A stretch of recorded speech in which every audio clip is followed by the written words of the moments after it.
ये नहीं मालूम कि पहला थप्पड़ किसने मारा था।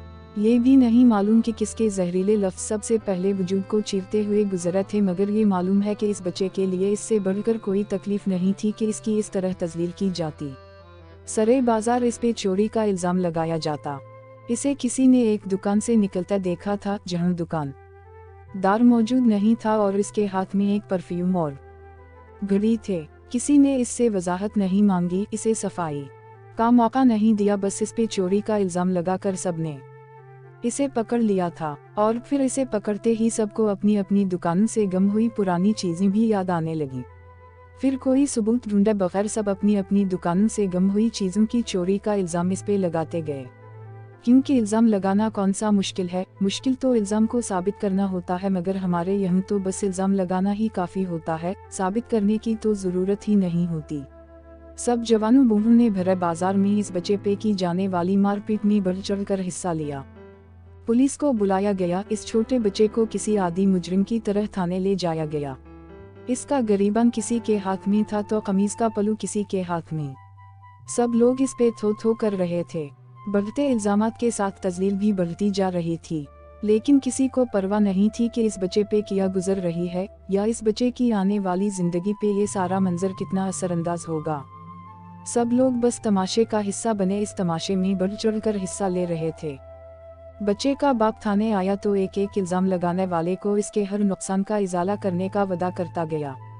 कोई सबूत नहीं मांगा, बस इनसे जान छुड़ाने की कोशिश की। सबकी मिन्नत तरले करके इन लोगों से और पुलिस से जान छुड़ाकर सर झुकाए बेटे को साथ ले गया। तमाशा खत्म हुआ तो सबने अपने अपने घर की राह ली। सबके सीने तने हुए थे, सर फख्र से बुलंद थे कि हमने एक अजीम कारनामा सरअंजाम दिया है। दिन गुजरा, शाम जुली और सब अपने अपने बिस्तर पे चैन की मेहनत सो गए। लेकिन वो बच्चा जिसकी भरे बाजार में तजलील की गई, जिसे सरेआम ज़द-व-कोब किया गया, इसके बारे में कौन सोचता। जब सब लोग फख्र से सर बुलंद किए जा रहे थे तो वहाँ से सर शर्म से झुकाकर जाने वाले की परवाह कैसे थी। सब सो गए, लेकिन वो बच्चा कैसे सोता। इसे मालूम था कि ये तजलील अब सारी उम्र सहनी होगी, ये दाग हमेशा माथे का कलंक बना रहेगा। मेरे माँ बाप मेरी वजह से सबसे नजरें चुराता फिरेंगे। बिस्तर पे करवटें लेता वो बच्चा कैसे सो जाता। वो लंबी रात इस बच्चे ने किस तकलीफ में गुजारी होगी, इसका अंदाजा कैसे करे कोई। सबा माँ नाश्ते पे बुलाती है, लेकिन बच्चा नाश्ते की जरूरत से आगे बढ़ चुका है। वो नाश्ता करने के बजाय घर से बाहर निकल जाता है। माँ आवाजें देती हुई पीछे आती है। बच्चा दरिया के पल पे चढ़ जाता है। माँ आवाजें दे रही है, मगर बच्चे को अपने जिस्म पे लगी कालिक धुनी है। वो पल से दरिया में छलांग लगाते हुए पलटकर मुंह की तरफ देखता है, अलविदाई हाथ हिलाता है और इससे ज्यादा इसे मोहलत ही नहीं मिलती। इसका जिस्म दरिया के यख पानी में डूबता चला जाता है। माँ चीखती हुई बेटे की तरफ भागती है। इसका बेटा इसकी आंखों के सामने जान की बाजी हार रहा है। इसे देखकर हाथ हिला रहा है, मगर वो इसे बचा नहीं सकती।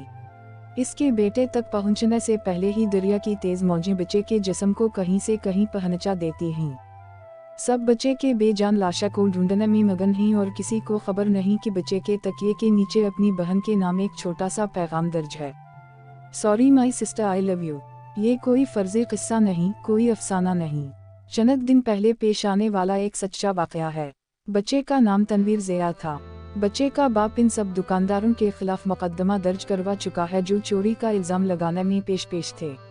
लेकिन अब इस सब से क्या हासिल, हमें तो अंदाज़ा भी नहीं होता कि हमारे लफ्ज़ कितने जालिम हो सकते हैं, कितना गहरा असर कर सकते हैं। हम तो बस कह देते हैं और कहने वाले का तो कुछ नहीं जाता। सहने वाले पे जो भी गुजरे वही जाने। हमें किसी पे इल्ज़ाम लगाते हुए कोई सबूत नहीं चाहिए होता, बस शक होना ही काफ़ी होता है।